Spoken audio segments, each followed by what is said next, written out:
Okay, Chair, we're live on YouTube, so I'll hand over to you to start the meeting. Thank you, Sarah. Good morning and welcome to East Devon District Council's LED Monitoring Forum meeting on the 19th of September 2023. I am your Chair, Councillor Sam Hawkins, and I'd like to welcome anyone watching the meeting via the live streaming. May I remind members that the Code of Conduct applies throughout this meeting. We also reserve the right to remove and disconnect any participant who is disrupting the meeting by whatever means. Please turn any telephone devices off or to silent. In the event of a break in the internet connection, please bear with us as we try to reconnect, and after 15 minutes, if we are not able to reconnect, we will consider the meeting adjourned and we will reconvene at a later date. If you wish to comment, please raise your electronic hand and wait to be called. And we will now start the meeting by doing a roll call of forum members here present. Thank you. Councillor Arnott, please. Present. Thank you. Councillor Bonetta. Councillor Hall. Councillor Hawkins. Present. Thank you. Councillor Hayward. Present. I've got some bandwidth issues at the moment. My apologies. So I'm here, but not on camera as yet to try and preserve some resource. Thank you. Okay, thank you. Councillor Hookway, please. Present, thank you. Thank you. Councillor Young. Councillor Smith. Councillor Toy. Councillor Whibley, please. Okay, Chair, I can confirm that we're correct. I'll pass back to you. Thank you. Thanks, Sarah. Agenda item 1 is apologies. I've got listed Councillor Loudon. Have we had any others? No, we've no more apologies. Thank you. Agenda item 2 is minutes of the previous meeting held on the 27th of June 2023. If there are any members with any comments on the minutes, please raise your electronic hand. As I see no hands raised, I assume that everyone is content with that and those are agreed. Agenda item 3, declarations of interest. Again, when your name is called, please state your declaration, if any, including which agenda item your declaration relates to. State exactly what the interest is and the specific type. Back to you, Sarah. Thank you. Councillor Arnott, please. None, thank you. Thank you. Councillor Hawkins. None, thank you. Thank you. Councillor Hayward. None to declare. Thank you very much. Thank you. Councillor Hookway. Just that I'm Exmouth Town Council member. That might have some impact upon agenda item 11 on Exmouth Pavilion report. That's all. Okay. Okay, thank you for that. I'll pass back to you, Chair. Thank you. Thank you. Agenda item 4, public speaking. We did have a member of the public registered to speak, Stephen Beer, on behalf of Exmouth Stroke Club, but I don't believe he's joined our meeting. Of course, he'd be more than welcome to have an update on a future meeting. So we'll move on then to agenda item 5, matters of urgency. There are no matters of urgency. Agenda item 6, confidential exempt items. There are 2 items which officers recommend should be dealt with in this way, listed as agenda items 14 and 15. Agenda item 7, Cranbrook Leisure Centre update report. I will hand over to Thea, who I think has a mini presentation for us. Helps you unmute as well. I do. Thank you very much, Chair. I'm just going to share my screen.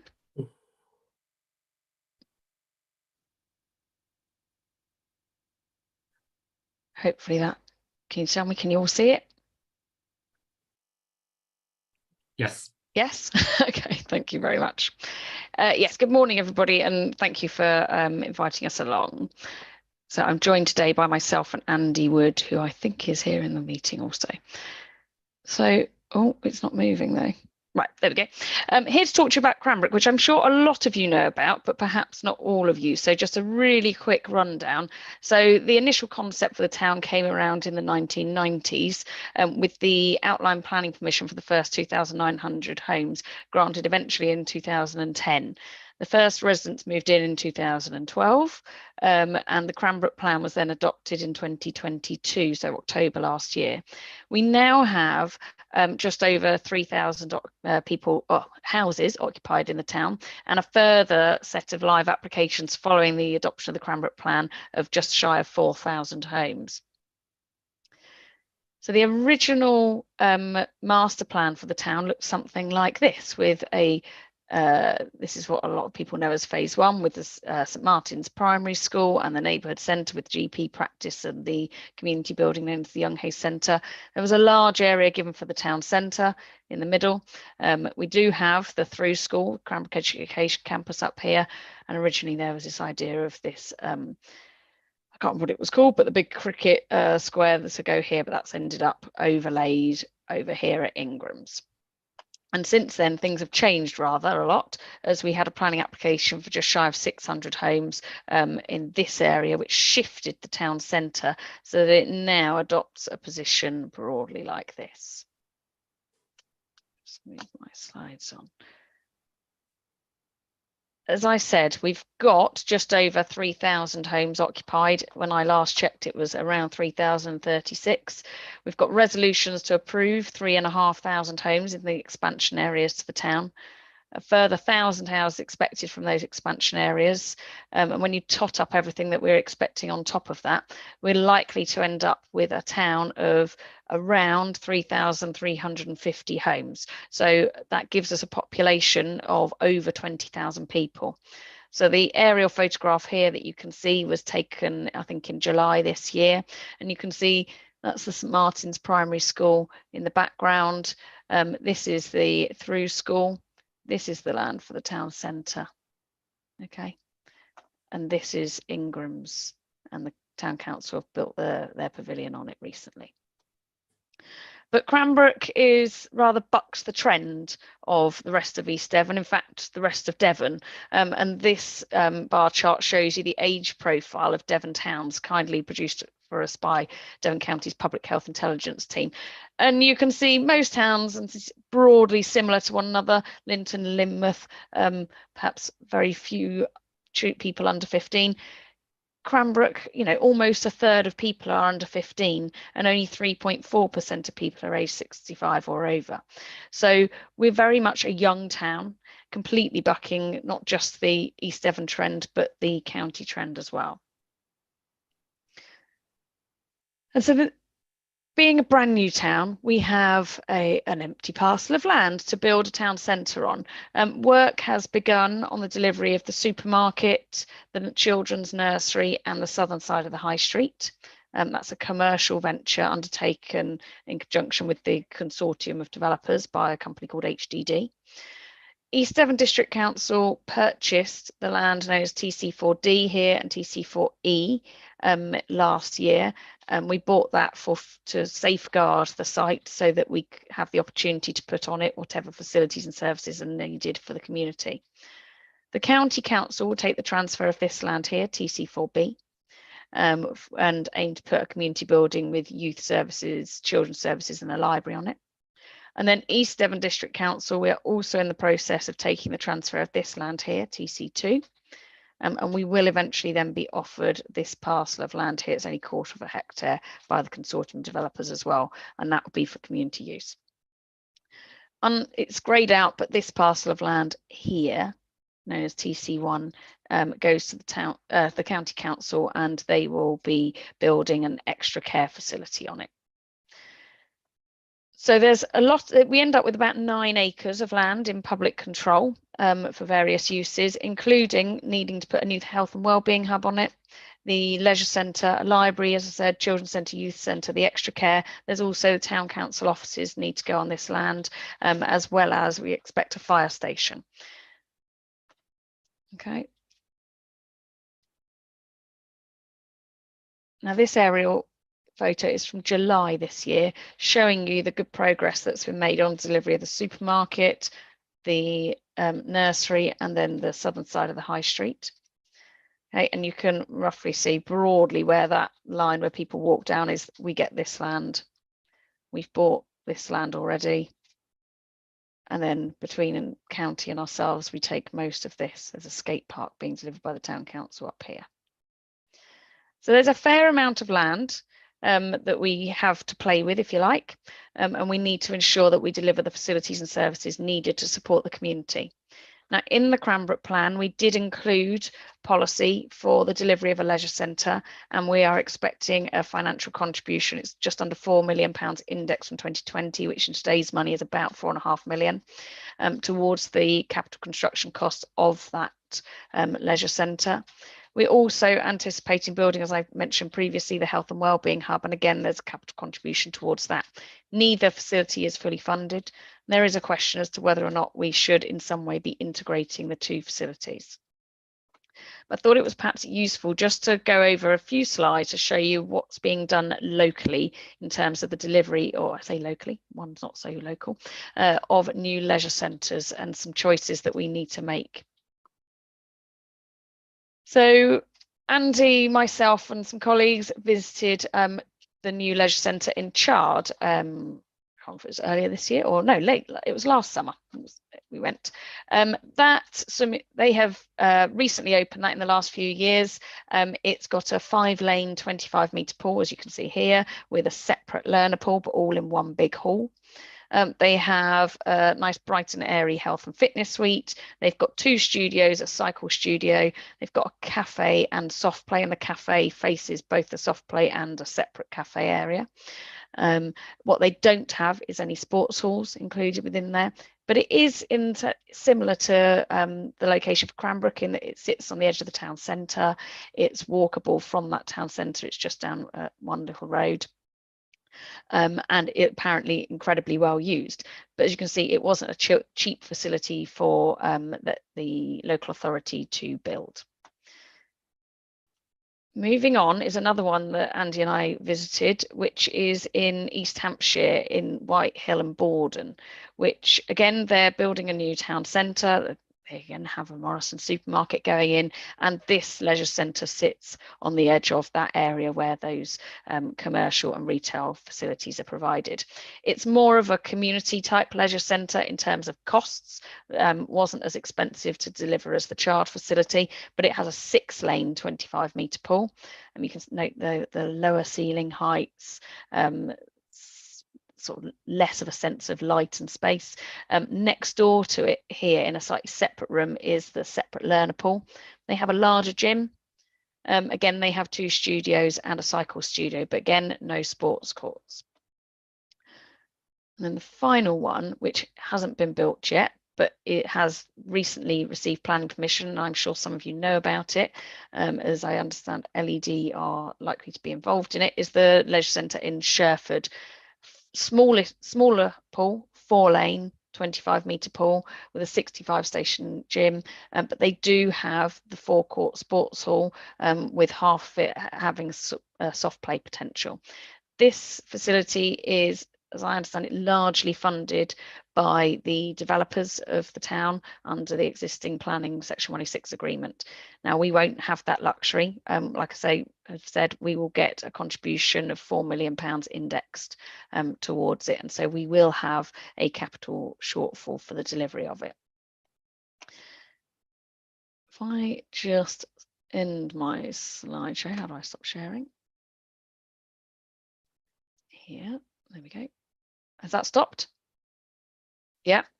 Okay, hang on, I'm trying to get my computer to play ball now. Apologies.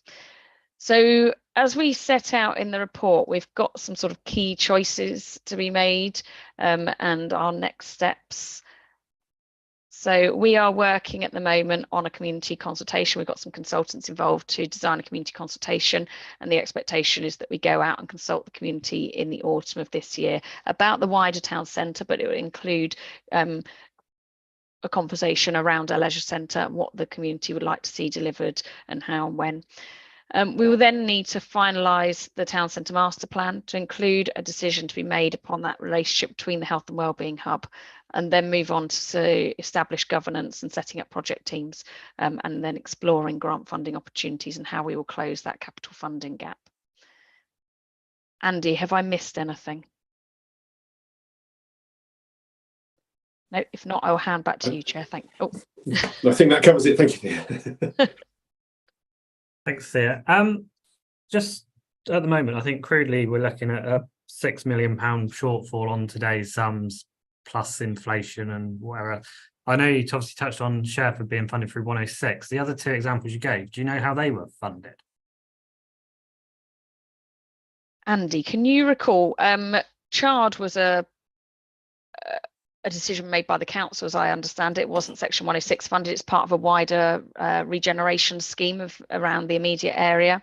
I've got a feeling that Whitehill and Borden had some Section 106 funding in it, but they have a different setup to us at Cranbrook in that they have a master developer on board who has invested an awful lot of upfront capital to secure the early delivery of some of their community facilities.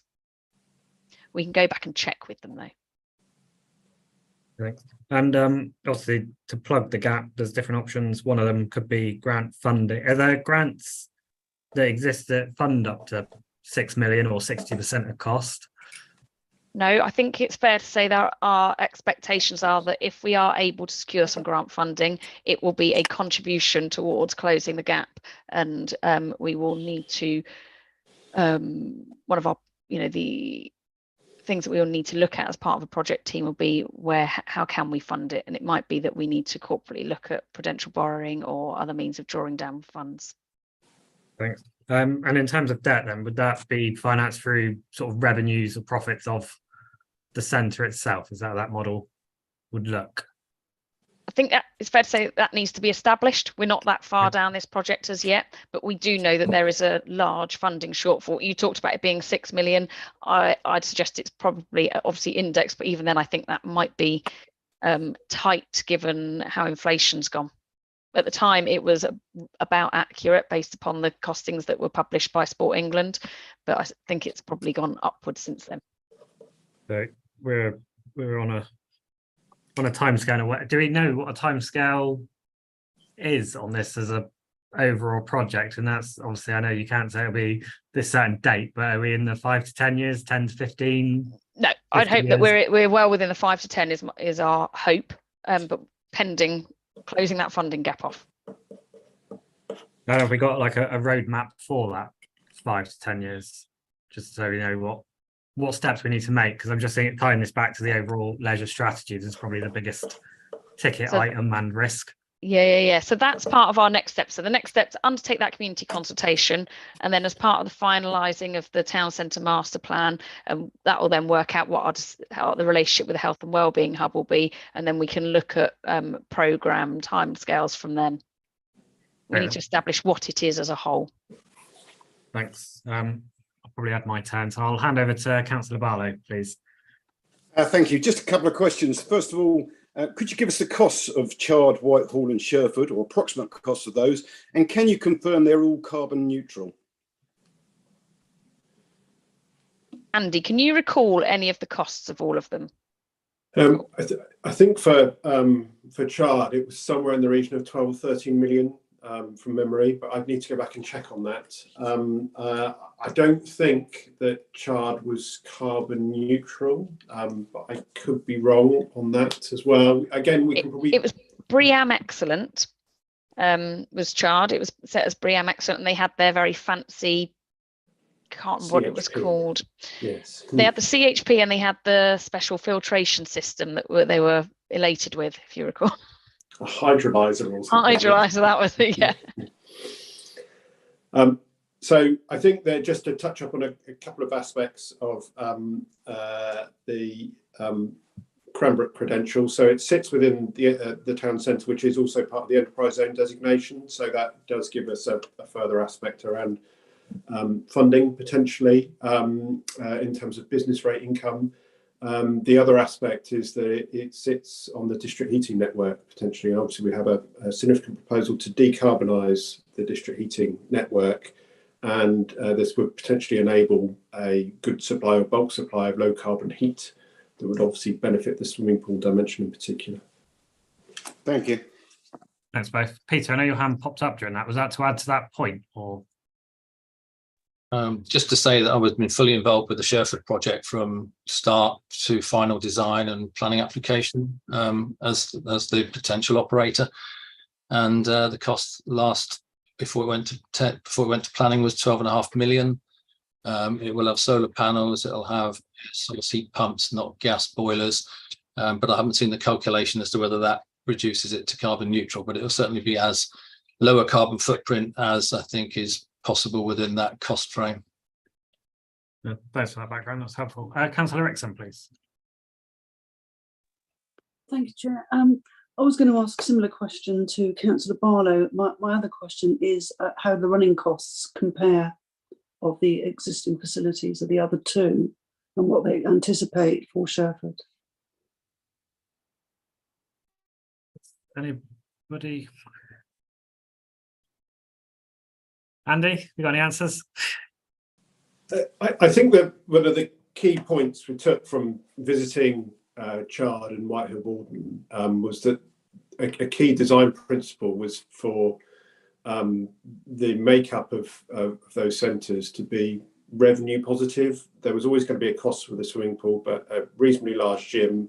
I think in Chard it really took a message around the importance of the soft play aspect to it as well, and that driving different types of footfall and patronage through the centre. And therefore, and I think it was a message when we had a visit from some folk from Tewkesbury Borough a few years ago as well. They certainly, you know, in terms of their new swimming pool, had set it up to be revenue positive overall. It was designed to make a profit, which is obviously, you know, part of the challenge I think for us to going forward is to learn from the same kind of inherent mix of different uses that work and complement each other. No, thank you. I think that is probably going to be quite an important piece of the jigsaw, is that revenue positive piece. And hopefully by starting at the beginning, we can make sure that, while also making sure it's obviously a community facility and not done through high prices. Councillor Rylance, please. Thank you, Chair. Thank you for the presentation, Theo and Andy. So I suppose my question, having been involved with the building of Cranbrook since very early on as a Broadcliffe Parish Councillor, it's been very, very frustrating to me to see how much slower the delivery of infrastructure has been compared to the delivery of houses. And I'm just wondering, you know, are our residents suffering from the fact that Cranbrook was one of the first new towns to be planned and built? In terms of the 106, because it seems to be possible to deliver good infrastructure ahead of houses in other places, and we just don't seem to have got that right. And I'm just wondering, have we learned lessons along the way from how the 106 was structured, and potentially how the developers consortium was structured, and is that something we're taking forward into our new growth points? Because I just feel so bad that we're 10 years from the first spade in the ground and we're only just talking about these things. You know, arguably they should have been there from the start. So how can we make sure this doesn't happen anymore? Question, I suppose, for Andy, who's been, I think, involved right from early on. Yeah, it's a kind of challenging question. I suppose the key learning point for me is that there are some, you know, don't get me wrong, there's some for me very good examples of good practice in Cranbrook. The delivery of the schools is one I would highlight. So take St Martin's Primary School, that was delivered by the time there were 30 occupations. The trigger point in the sections 106 was 500 occupations. So it actually beat that trigger.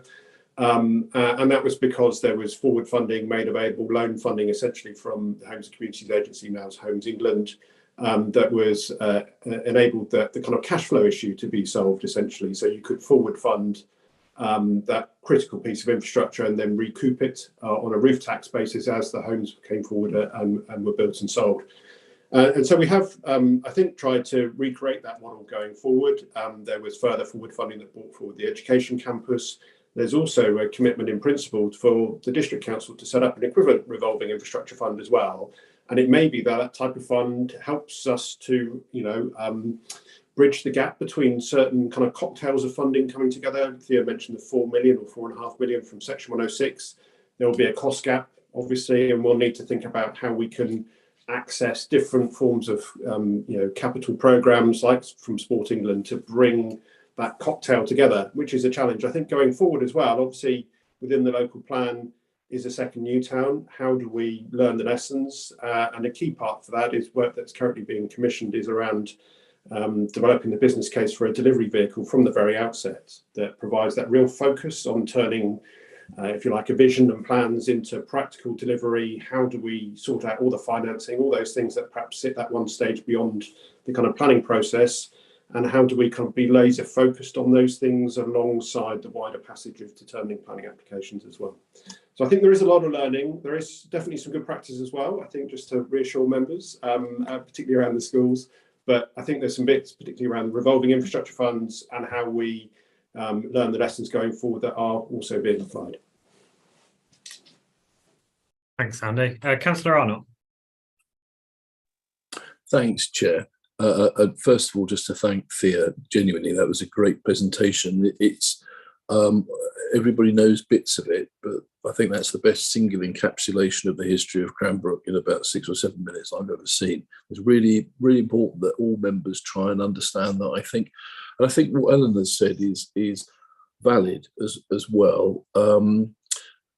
Although what we're trying to do, in inverted commas, is move forward now. So just about the first meeting Councillor Hayward and I had when we became the leaders of the administration in 2020, before COVID really, started to bite badly, was with Andy and a couple of other officers, and it was I'm sure Andy would, I think they wanted to test what our commitment would be to getting Cranbrook across a series of lines. And that would require a series of investments that we were. It was very important to us that they could wash their face ultimately, and indeed this revolving infrastructure fund that was, I think, approved by Cabinet and Council. What was it, about 9 months ago, Andy? Something like that. That's a key thing looking ahead.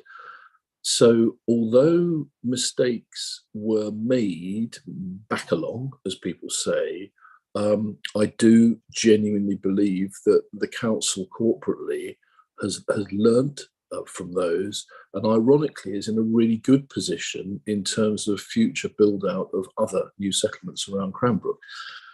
Coming back to Cranbrook, obviously it was key that we were able to buy the parcels of land that Thea referred to, and we took certain actions that enabled the supermarket kind of at last to get through planning and whatever. So we're in a good position. Now, Councillor Hookway, as portfolio holder, has consistently advocated that Cranbrook does need a pool as the town develops further. And I think that's absolutely certain. I doubt that, Sam, Chair, you would disagree with that. And it becomes a key priority. But what we mustn't do is overpromise. So we can't go, I don't want to see a newspaper article tomorrow saying, oh, leader promises pool to people of Cranbrook, because we've been down that track before, where a council promised a town centre to Cranbrook and 10 years later it kind of got it. Cranbrook is in many ways I don't want to sound patronising, in really good shape. I mean, I went to this Ukrainian refugee evening at the Young Hayes Centre on an amazing summer's night a few weeks back. And it was really vibrant there. And now that all the sort of planting has kind of literally taken root, and it was summer, you got a sense of a vibrant community. But as Thea has said, in the same week that we've learned that there are more 100-year-olds in East Devon than anywhere else in the world, practically outside a small village town in Italy, in East Devon. Cranbrook is the exact opposite. We've got to look to their future, and that does also go with health and well-being and all those things that I think will help us to draw down funding from, as Andy has said, a sort of cocktail of funding. And of course, it's possible that the increasingly successful enterprise zone, although there are other calls on those increased rates that come through, perhaps something could come from that. But it is going to be a big ask to plug that gap. And I think what would help the council, Cabinet, Council and the community is if today we were saying, yeah, go on then. This is, let's endorse what is being proposed initially. I think it's really valuable that Ian has asked the questions about energy sources, carbon neutrality and whatever. I think the answers to that we must always remember. That district heating system is crucial. I mean, we're well ahead of the game nationally on that. And that's going to be really important. And the commitment to other, energy neutrality and so forth. So that's my feeling, Chair. Forgive me for not asking a question, because I think the questions I would have wanted asked have already answered, have already been asked. But I just hope there's an enthusiasm there. And also, finally, I just think it's really important not to talk Cranbrook down. I know it's happened in the past. I've probably done it 5 or 6 years ago when it was looking like, oh, what's this? We need to start being really positive about it as a community, as the people there are. And I think that key factor that Andy signalled around the schools there, I mean, it's a really good place to live. Forgive me, Chair, I hope that's your experience, but I think this is a serious opportunity. So thank you, Thea, for getting us to talk about it today. Thanks. Thank you. Councillor Hookway, please.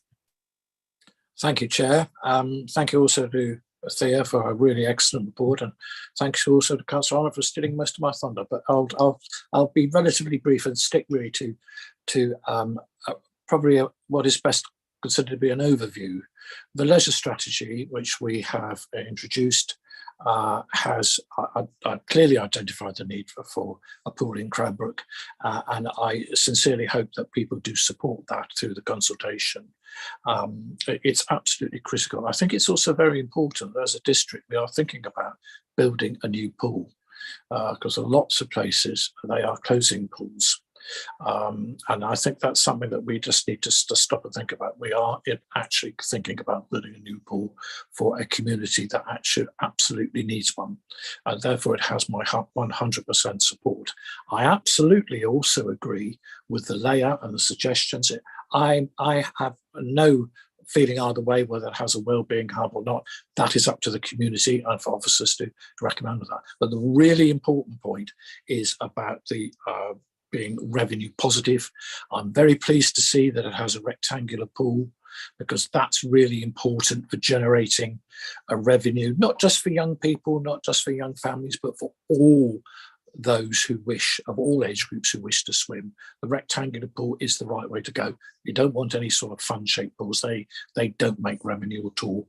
And also we are very fortunate, as Councillor Arnott said, about having the district heating system, which should provide us with a very cost-effective way of heating the pool and hopefully being carbon neutral, but we shall have to see. But I'm absolutely 100% in favour of this pool, and I hope that the community will be as well.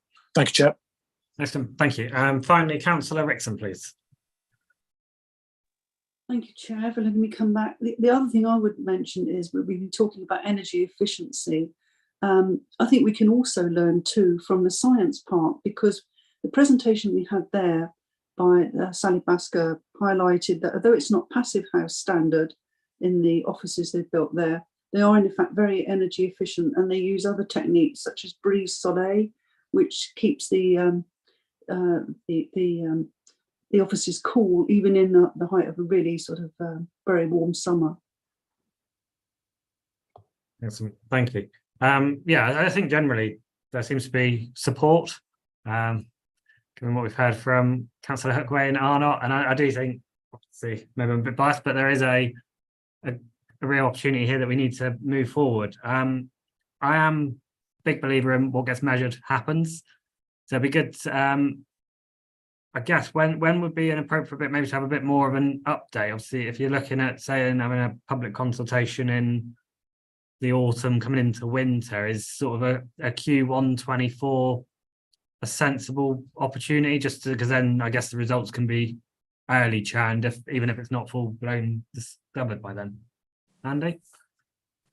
Yeah, thank you, Chair. So I was going to suggest, subject to Thea's feelings on this, that obviously we'll come through the public consultation. The Cranbrook Strategic Delivery Board will need to take a view on that as well. But I was hoping for some clarity around the Sport England capital programmes by kind of spring next year as well. So whether March would be a kind of a prime spot or a sweet spot for bringing something back to the forum. Yeah, exactly when I was going to suggest 6 months' time. March. Okay, excellent. Unless anyone's got other points to raise, I think we've not got recommendations, so we can move that forward, and we'll see you both in March. And thank you for your input onto that item. Thank you.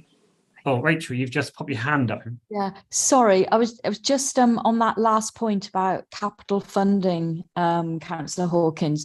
So if your officer is referring to the Sport England Capital Fund itself, the new place fund is going to be announced in October this year, but it's going to come through in two strands. The main strand is solicited bids.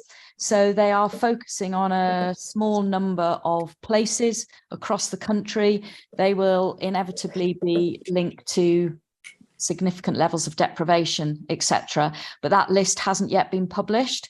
But there will be a second strand of funding, which is more generic. So unless Cranbrook is on that original list, which I honestly don't know at the moment, then it might be more appropriate to look at the second strand. But at the moment, the New Places Fund is the only capital fund that will be coming out through Sport England in the foreseeable future. The fund that they've got at the moment, which was released last week, is just focused on investment in plant or various mitigation measures to kind of offset the rising cost of energy and to make sure that things operate more efficiently moving forward. So Cranbrook wouldn't be eligible for that because it's not yet built. So I don't know if that helps at all. Sorry, I always feel like I'm really negative when I talk about funding, but unfortunately there just isn't a lot out there for sport and leisure. But if we do hear of anything, more than happy to feed it through. And if there's anything we can do on the Cranbrook project, then please shout. Okay, thank you. Thank you. Yeah, I think I'll have a follow-up conversation on that offline, and we'll obviously hear back from March. So I'll move on then to agenda item 8, decarbonising swimming pools report. And George, I think we're handing over to you for this item.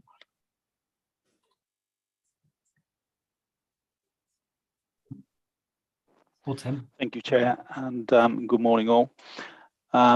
This report basically is an update on the work that we've been doing with regards to decarbonisation.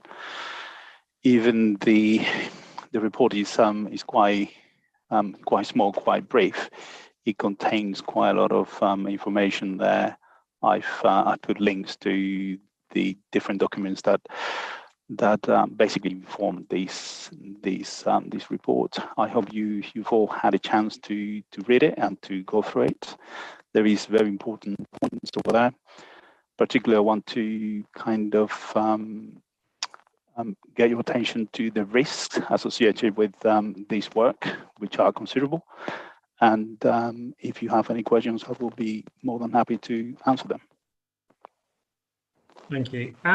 Just one quick question for me. The Low Carbon Skills Fund phase 4 we were unsuccessful on. Do we know why we were unsuccessful? Or do they not really give much feedback on those applications?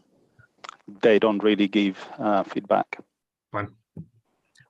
Any other questions? Councillor Barlow.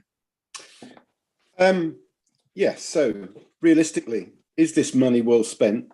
Would it be better to spend this money? And don't forget, we're talking about, at best, getting a 50% grant. You're estimating it's going to cost 10 million. That's at today's prices. By the time we do this, God knows how much it will be.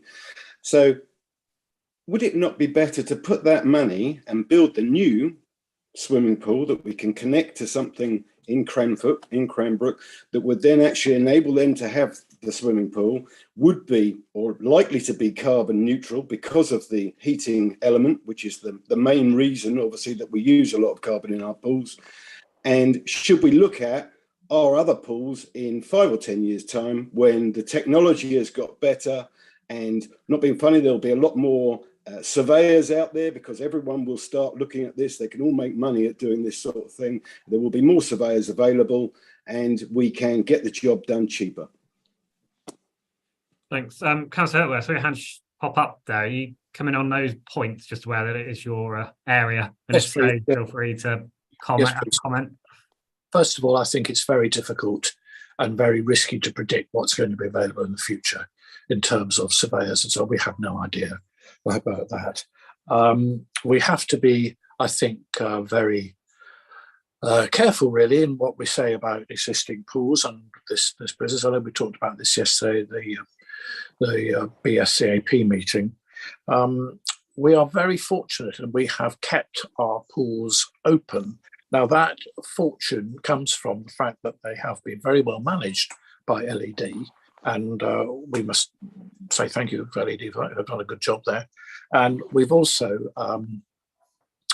had the benefit of tourists coming into the district who've been supporting and being generating revenue as well as residents.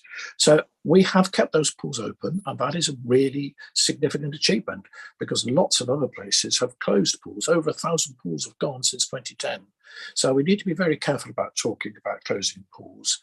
In terms of this, I think this is money well spent because I think we need to investigate what is possible. Okay, we do not know what it will cost or what is available out there. We don't have the expertise. We need consultants. The other point, which is absolutely crucial, which hasn't been mentioned, and I will say it first of all and clearly, is that any work that is done has to maintain the safety of the pools. Right? That's absolutely crucial. That's my perspective. But we need to find out if we can decarbonise our pools for the sake of our aspirations for going net zero. That's the really important point. Let's see what the consultants say and then move on from there. And I think probably taking it a step-by-step approach is probably the most effective thing to do. Thank you, Chair. Thank you. Tim, did you want to come on that point as well? Yeah, thank you very much, Chair. Just very briefly, I just wanted to take members back to the purpose of this report. So it's an update report. So we had a recommendation from the forum back in April of this year to explore decarbonising of our pools. And that's exactly what we've done. So having been unsuccessful on attracting external funding for this work, so the Low Carbon Skills Fund, which George touched on just now, we've identified the budget through our climate change budget, and we have a cabinet decision. So that decision was on the 6th of September to allocate £333,000 towards this project. So I really just wanted to bring members back to the decision to do this has been made based on the earlier recommendations from this committee. I appreciate it's a very large sum of money, and I also appreciate that to get value out of that money requires significant investment in doing the physical works. But we do need to ensure our sites are fit for the future, and that involves in all reality decarbonisation. So I really just wanted to bring members back to the report purpose is not about do we or don't we. It's updating that we now have a cabinet decision, and this is where it's being funded. And within the report, George also picks up on what the next steps are. So I just wanted really to clarify that. Thank you. Thank you. George, did you want to come in as well? Yes, Chair, thank you. Really, we're looking at, I think we've committed ourselves to be carbon neutral by 2040 and half our emissions by 2030, I believe. This is just the start of our journey, really. We haven't done this before. We need to do it. This would not only be about swimming pools. This will inform what we need to do in the rest of our buildings. You know, last week I visited, for example, two changing rooms, Widdicombe changing rooms and Sidmouth changing rooms. You know, the systems there, again, they will need to be brought up to a carbon neutrality standard, and we don't know how to do it. So this piece of work will inform that wider objective that we have as a council, and I think it is vital to invest this money in consultants. Thank you. Richard, did you want to come in? Yeah, thank you, Chair. I certainly don't want to have the debate about whether or not you spend money on consultants or not. That's none of my business. But I think we need to recognise spend in terms of carbon reduction and energy reduction at the moment is going to save revenue costs for both you as a district council and for obviously for us as LED. So it becomes a win-win position. It's also worth reminding ourselves, of course, that we're playing catch up, because this is phase 4, which we've just talked about. Other neighbouring local authorities managed to get millions of pounds in phases 1 and 2, and have already implemented their carbon neutral schemes. Mid Devon being an example, Timoth being another. So we are slightly behind the curve here, and I think the good thing about being behind the curve is that the technology is perhaps moving faster, and we will actually get some benefit from that. But we are wholly on board and getting this moving as quickly as possible, and getting the consultants appointed and getting the work streams in place can't for us come quick enough. Thank you. Councillor Young. Yeah, thank you for letting me speak on this. Covering Councillor Barlow's comments, if we don't do this, we lose the opportunities for picking up funding to decarbonise our pools. In a way, it's not spade ready, but spanner ready. So when the funding does come along, we can grab it and use it and decarbonise our pools. If we don't do the work, we're going to miss out on that, and we're going to have very costly pools that will rise and rise in costs because we're using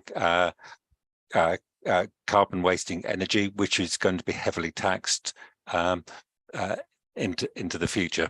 So I think we've got to go for this. Thank you. Thank you. Councillor Arnott. Thank you, Chair. Just picking up on Richard's point just now about let's not have a debate about consultants. So just to start a debate about consultants, I think the thing is about this is not the type of consultants who are going to sit us all down in a room with our legs crossed, considering some sort of mindfulness process, about how to be a good council. This is exterior technical advice. It's mechanical advice in effect, and we need it on the basis that we quite rightly don't have those skills within our own building. Well, of course we don't. We couldn't. There wouldn't be enough work. So I think that's why why it is important we try and go ahead with that. The question I've got is, so I note, I can't see my agenda at the moment, but if I probably can, yes, at 9, the Flamingo Pool in Axminster. So I'm just reading that. I don't know anything about this, but it looks to me as if we're trying to, in an informal way, help the Flamingo Pool, which, as members will know, is not part of us. It's not LED. It's run by an independent charity. But I wonder if an officer can just sort of, put a little bit more colour into that, if possible, please. Yeah, of course. Who's best placed? Don't all jump at once. Tim, go for it. I can see you reaching for the button. I've come off mute to say I probably think George is probably, so I'm naming George. So George, do you want to come in and I'll just sort of fill in if needed? Yeah, basically Flamingo Pool is been in touch with us after the Swimming Pool Support Fund was announced, and also after some interventions from LED and members directly trying to help out with the situation at the pool. I think it is widely known what the situation is with the pool, but I'm not going to go into that. We have tried to help Flamingo Pool to basically realize whether they are ready to put an application for the funding, okay? And we have always maintained that we would help. Well, we have no choice. The application to the funding is only available for local authorities to basically apply. So we have to do it on their behalf, and this is a quite clever move from Sports England, really, and it involves basically making the local authorities committed to maintain these swimming pools open. Now, that's the main objective of the funding. So, if by us putting an application through for them, which we will have to if they are ready to put the application, it is unclear whether we will be committing ourselves to keep the swimming pool open in the mid or long term. But we have expressed our will and our duty within the terms of that particular fund to help them to apply for funding if they are ready to basically to submit an application. There is a lot of information that needs to be provided. It is information that is not readily available, that I'm aware. Okay, I haven't seen anything. So it is, as far as I'm concerned, the ball is in the court to come back to us and say, this is what we need you to apply for, and then we take it from there. We have also offered to meet with them in person, just to go through the information that they have and to basically assess whether they really are in a position to apply for this funding. Okay. Thanks, George. Tim, do you want to add? Yeah, just very briefly. Thanks, Chair. So yeah, as George has said, we've done all we can. We've actually identified the types of back on the 1st of August. We identified the types of documents that they would likely need to provide. We also identified the sort of information such as energy usage that they probably need for the application, and suggested they start collating that. So that was back at the beginning of August. We gave them all the guidance we could, bearing in mind the guidance and Sports England itself didn't come out until September. On the 1st of September, once we had the information, we then went back to them again and asked for about the information that we'd suggested they collect, and we'd also arranged or offered for both George, our principal building surveyor, and also myself as assistant director, both to visit them, meet them on site. I'm interested to look at the particular site and look at the challenges, constraints, and that offer hasn't been taken up. We've also then, again on the 7th of September, made that same offer. Now it is worrying that we are rapidly running out of time. What I would say at the moment is we haven't ran out of time, as long as Flamingo and the trustees have pulled together the necessary background. At the moment, we just simply don't know. Hence, we want that discussion with them. And it's also worth saying that that George, when he has put expressions of interest in on all of the East Devon council sites, but also on the Flamingo site. So the council has not done anything to stop a bid being made by them. All we're doing at the moment is supporting them, but we need them to engage. Thank you. Thanks both for that useful background. Councillor Barlow, back to you. Yeah, sorry, I don't want to stress on this point. I know I must be a pain in the backside, but I would just like to, could Tim please confirm for the members here, just for clarity, just what he's already stated, that the decarbonisation will not save money and might be more expensive to run these pools in the future. Thank you. Through the chair, yes, what Councillor Barlow has said is correct. Within the decarbonisation plans that come back and the options that come back, we will then, together with LED, need to make decisions on what measures we go with. The best measures may be great from a decarbonisation perspective, but not from a financial perspective. There might be other nuances that are less good from a decarbonisation perspective, but slightly better from an income perspective. But yeah, Councillor Barlow, you are correct. You shouldn't relate decarbonisation to reducing energy bills. Thanks, Tim. Yeah, it's something not to conflate, I think. And obviously at the moment we're minded where energy prices are, and it's easy to link the two, but there's different goals. Councillor Arnott. Yes, thanks, Chair. And I think Councillor Barlow was at the last cabinet, and I think I asked Tim directly that question. So just to just come in behind what you just said, Chair, and thank you for that. The aim of this is not about saving money. The aim is not to spend more money, of course. You know, that's sort of in brackets, in parentheses. There are 2 points. First of all, is energy security to me is incredibly important. You know, we are vulnerable on gas. We are, and that's been shown. And as long as Putin draws breath, or whoever succeeds him, unless we're lucky, that's always going to be the case. And we don't really want our, crucial swimming pools to be vulnerable to that. And then the second thing is that reducing carbon, as George has rightly said, we have committed to halve it by 2030 and try and get rid of it altogether by 2040. And that's what the country's doing. And there are good reasons to do that. And I've no doubt that's what our young people want us to do as well. Thanks, Joe. Thank you. Thanks, everybody, for the debate on that one, and George, for your report.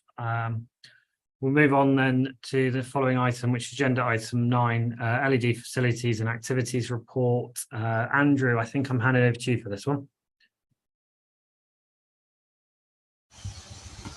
Thank you, Chair. Yeah, it's just obviously from my point of view, just open to any kind of questions you've got. Obviously, you've seen the report, so if there's any questions around the report that any members would like to ask. Thank you. I mean, overall, it just seems quite positive steps forward for where you are this time of year, is the sense I got from the report. I don't see any other comments or questions, so I think you've got away with it for this item.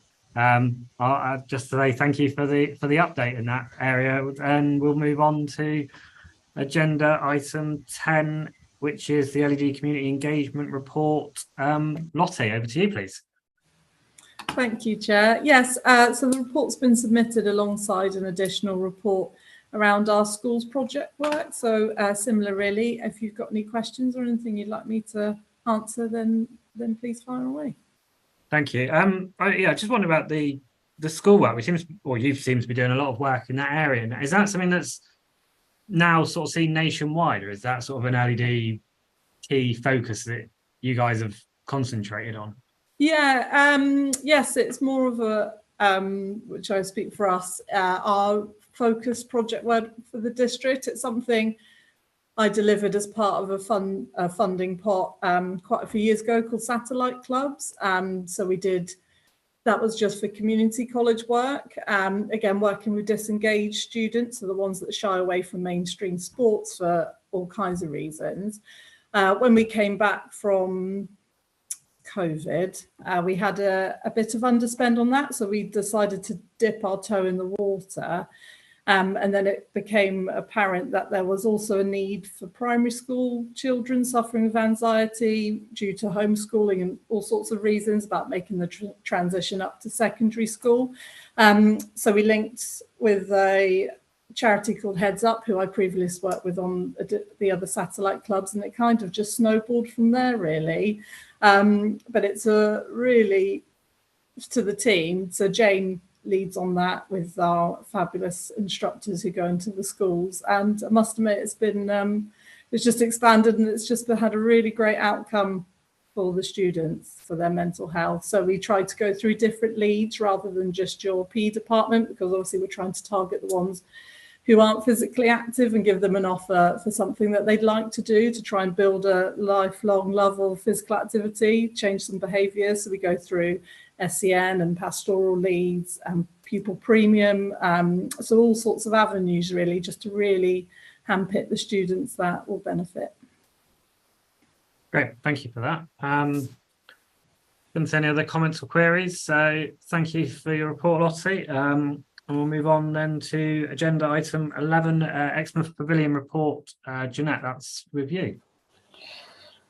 Yep, same. Hi, everybody. I did submit a report, so if anybody's got any questions, feel free to ask them. Just a couple of things in the last 2 weeks since I sent the report. We've received an award from Britain in Bloom for the gardens, and I can't take any credit for that whatsoever. So that's a big thank you to Street Scene and also to Exmouth in Bloom for looking after us so well.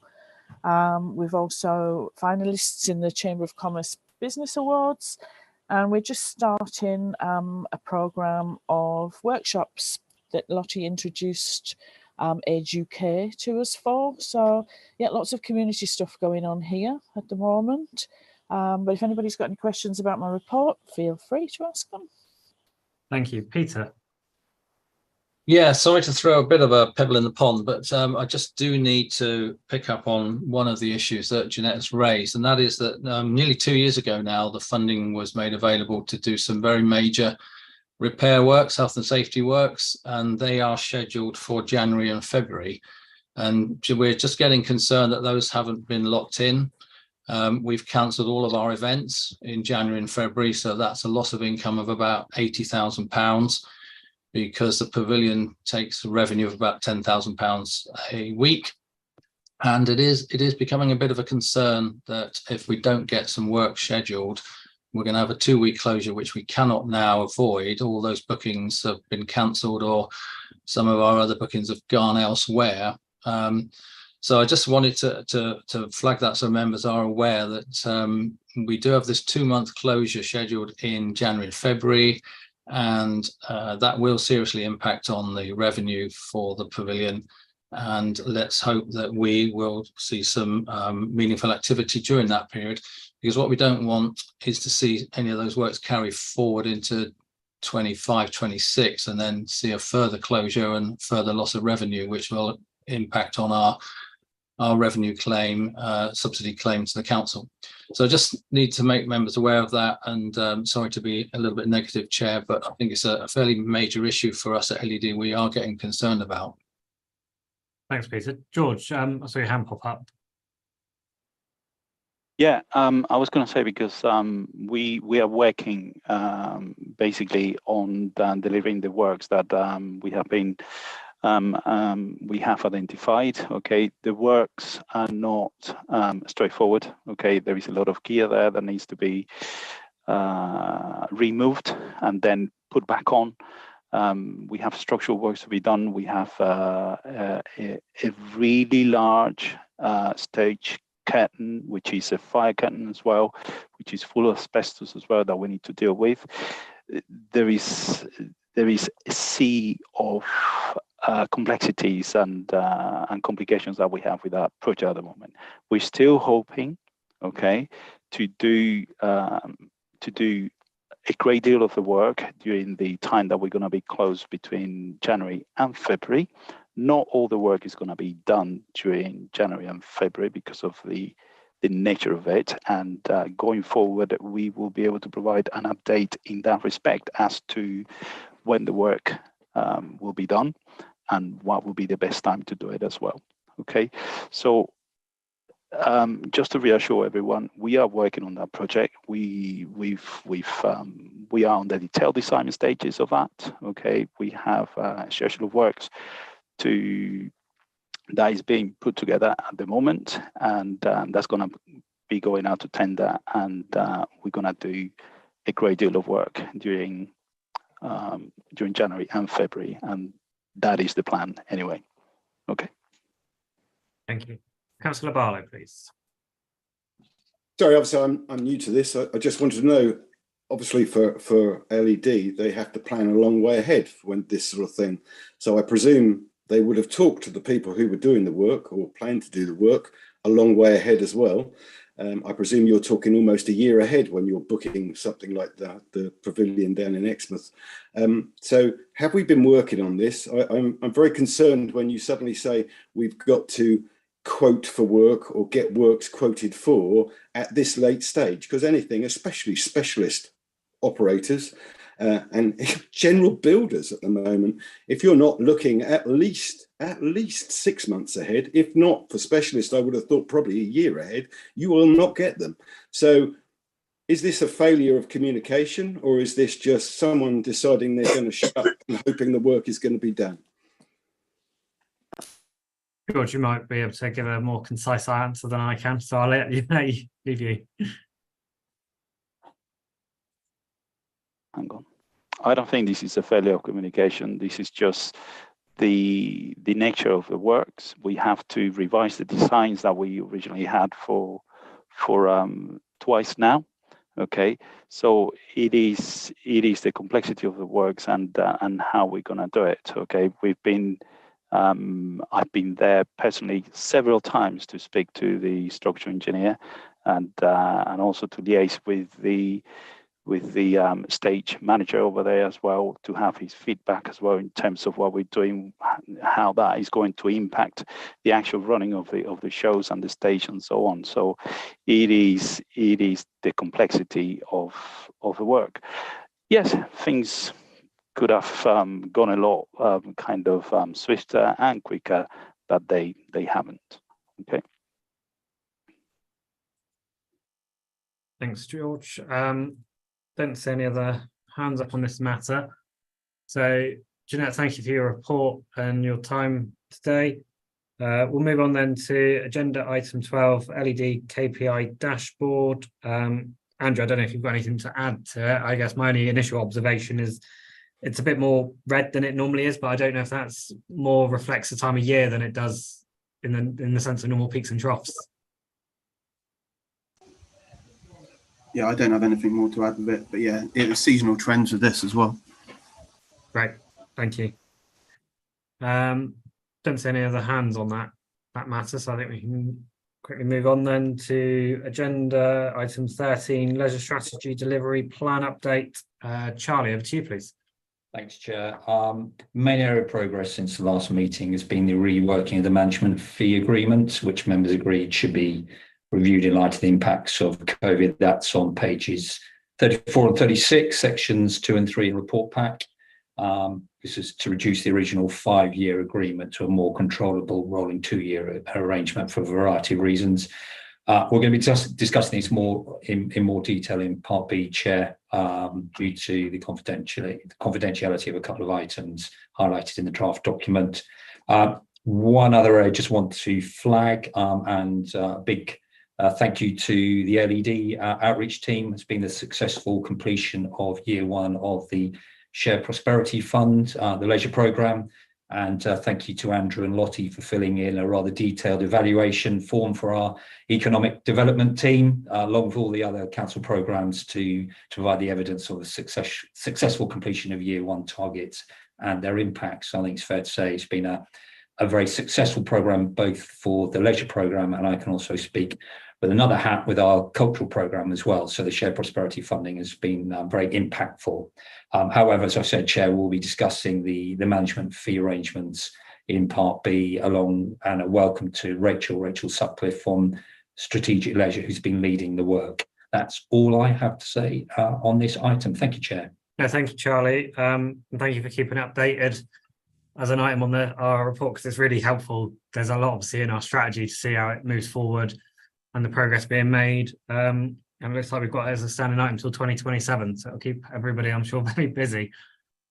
I know obviously we've got some bits that are being touched on at a later item, so I don't see any hands at this point for this particular matter, so I think we'll note that. Thank you, Charlie, and I believe we'll just move to the next part of the meeting, so bear with me 2 seconds. That brings the public part of our consultation meeting to an end. However, can I just remind all those present that the supporting officer will confirm when the meeting is no longer being recorded or going